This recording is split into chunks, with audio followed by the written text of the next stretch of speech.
Hola, soy la doctora Tereibet Villanueva Ramos, soy dermatóloga, dermatoncóloga y en esta ocasión vamos a hablar del cáncer de piel. El cáncer de piel es un crecimiento desordenado de las células malignas de la piel.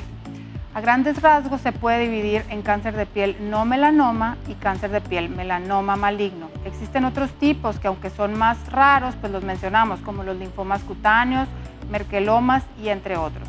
En todo el mundo, el cáncer de piel es el tipo de cáncer más frecuente, es decir, que ocupa el primer lugar en incidencia entre las neoplasias en general.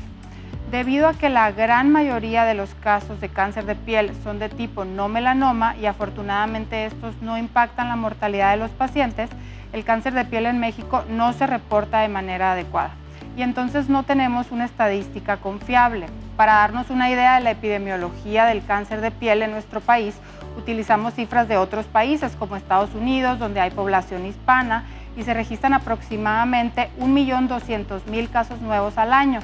Y de estos, el 95% son cáncer de piel no melanoma y el 5% restante es melanoma maligno.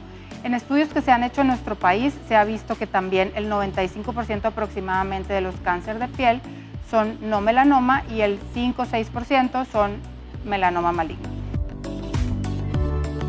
Como se mencionó anteriormente, el cáncer de piel se divide en cáncer de piel melanoma y no melanoma y toma su nombre dependiendo de la célula de la cual se derive. El melanoma maligno se deriva de los melanocitos, que son las células que se encargan de la producción del pigmento en la piel y sus anexos. Los anexos de la piel son el pelo y las uñas. Dentro del cáncer de piel no melanoma, el más frecuente es el carcinoma vasocelular y este proviene de las células de la capa basal de la epidermis. La epidermis es la capa más superficial de la piel. Le sigue en frecuencia el carcinoma espinocelular, que proviene de la capa espinosa de la epidermis. El cáncer de piel es una enfermedad de origen multifactorial, es decir, hay muchos factores que se involucran para su desarrollo. Entre ellos están los factores genéticos, personales y ambientales. El más importante es un factor ambiental, este es la radiación ultravioleta que proviene principalmente del sol. Hay algunos carcinógenos químicos bien conocidos como el arsénico, el hollín, entre otros.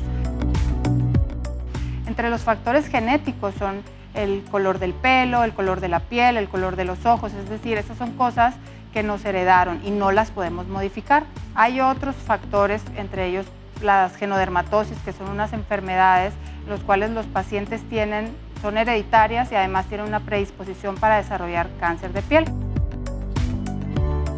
Entre los factores personales están algunos hábitos con los que sí podemos trabajar, como los hábitos para la exposición al sol, para protegernos del sol, entre otros.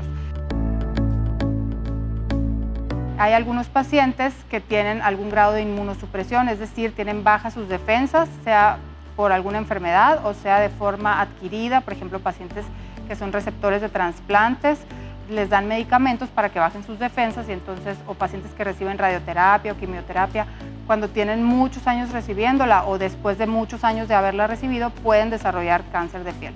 La radiación ultravioleta, como ya mencioné, viene principalmente del sol, pero no es la única fuente de radiación ultravioleta. El sol también es fuente de radiación ultravioleta, las lámparas, las camas de bronceado son una fuente muy importante, las computadoras, incluso las televisiones o cualquier cosa que emita radiación. Los efectos de la radiación en la piel son inicialmente un enrojecimiento o eritema, le llamamos, que posteriormente se convierte en una quemadura, que va a depender de la intensidad del eritema, va a depender la quemadura. Posteriormente, en algunas personas, dependiendo del tipo de piel, se desarrolla un bronceado. Hay muchas personas que se queman, se ponen muy rojas y después nunca desarrollan bronceado. El bronceado es un mecanismo de defensa natural de nuestra piel para protegernos de la radiación ultravioleta en futuras ocasiones. Entonces, las personas que son incapaces de producir bronceado en realidad están más expuestas a la radiación ultravioleta y a desarrollar cáncer de piel con el tiempo. Después de algunas exposiciones al sol se empiezan a desarrollar neoformaciones benignas en la piel como pecas o léntigos solares. Las pecas son más en los niños y los léntigos en los adultos. Finalmente, después de muchos años de seguir exponiéndonos al sol, el colágeno se va degradando y entonces empiezan a aparecer las arrugas. Ya las arrugas le llamamos fotodaño y esto puede ser un signo del grado de exposición al sol que tuvo el paciente. Por ejemplo, en esta fotografía que vemos es la fotografía de un chofer que toda la vida se dedicó a esta profesión, y entonces del lado izquierdo, donde le daba el sol todos los días, vemos que son mucho más importantes las arrugas que del lado derecho, que se ve una piel mucho más lisa. Los primeros 20 años de tu vida vas a recibir la mayor cantidad de radiación solar que vas a recibir en toda la vida, y esta es acumulativa a lo largo de los años. El cáncer de piel tiene un periodo de latencia muy largo, es decir, de las exposiciones al sol a que se desarrolle el tumor como tal pueden pasar 20, 30 años o más, y entonces por eso es muy importante recordar que la piel tiene memoria, y entonces el sol eventualmente nos va a pasar la factura, y entonces protegernos desde que somos pequeños. Existe esta tabla en la cual se relaciona los minutos que nos podemos exponer a la radiación ultravioleta dependiendo del tipo de nuestra piel, que eso se llama fototipo, y del índice de radiación ultravioleta que haya en ese momento. Y entonces nos da unos minutos en los cuales nos podemos exponer a la radiación sin protección. A nosotros como fundación no nos gusta decir que nos podemos exponer al sol nunca sin ninguna protección, pero bueno, así se pone en la literatura y quisimos compartirla.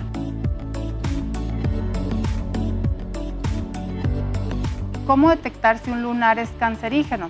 Bueno, lo más importante para la detección oportuna del melanoma maligno es la regla del ABCDE, donde la A corresponde a la asimetría, es decir, si nosotros vemos una lesión, que ésta se vea asimétrica, que si partimos por la mitad la lesión con una raya, una mitad y la otra no sean para nada iguales.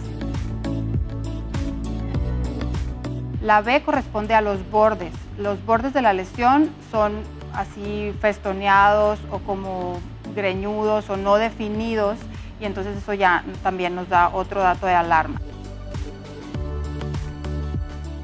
La C corresponde al color, que la lesión tenga diferentes tonos, generalmente que aparezcan áreas con mayor pigmento o más oscuras, nos hacen pensar también en un dato de alarma de que esa lesión sí la tenemos que quitar y mandar a analizar. La D de diámetro, que una lesión que sea mayor a 6 milímetros o prácticamente la goma del borrador de un lápiz, también es un dato de alarma. Y finalmente la E de evolución, una lesión que evolucione muy rápido, que es rápido, para fines prácticos decimos que doble su tamaño en un mes. Estos son los datos de alarma que consideramos para elegir qué lesiones sí son de riesgo y cuáles podemos solamente vigilar. Si detectas una lesión sospechosa, acude con el dermatólogo. Entre los cuidados básicos para prevenir el cáncer de piel se encuentran: evita el sol entre las 10 de la mañana y las 4 de la tarde, porque ahí ya se concentró el 60% de la radiación del día, entonces ya te vas a ver librado de una buena parte de la radiación. Usa bloqueador solar todos los días. El bloqueador solar debe ser por lo menos de un factor de protección solar de 30 y debe ser un buen bloqueador. ¿Cuál es un buen bloqueador? Hay una gran variedad de bloqueadores, entonces nos concentramos en decir que sea un bloqueador de farmacia o que sea hecho por un laboratorio farmacéutico, porque en la actualidad cualquiera puede hacer un bloqueador y venderlo, ¿no? Aplica este bloqueador 30 minutos antes de salir y reaplícalo cada 4 horas. Si te sumergiste al agua, a la alberca, a la playa, hay que reaplicarlo inmediatamente, salgas del agua, te seques y se vuelve a aplicar el bloqueador, aunque diga que es resistente al agua. Hay que protegerse bajo cualquier tipo de sombra. Viste colores claros, prendas de manga larga, sombreros, lentes de sol. Evita el bronceado, tanto el natural del sol como el artificial en las camas de bronceado. Los bebés pueden usar bloqueador a partir de los 6 meses de edad. Y recuerda que cuidar tu piel es cuidar tu vida. Tu piel tiene memoria, protégela.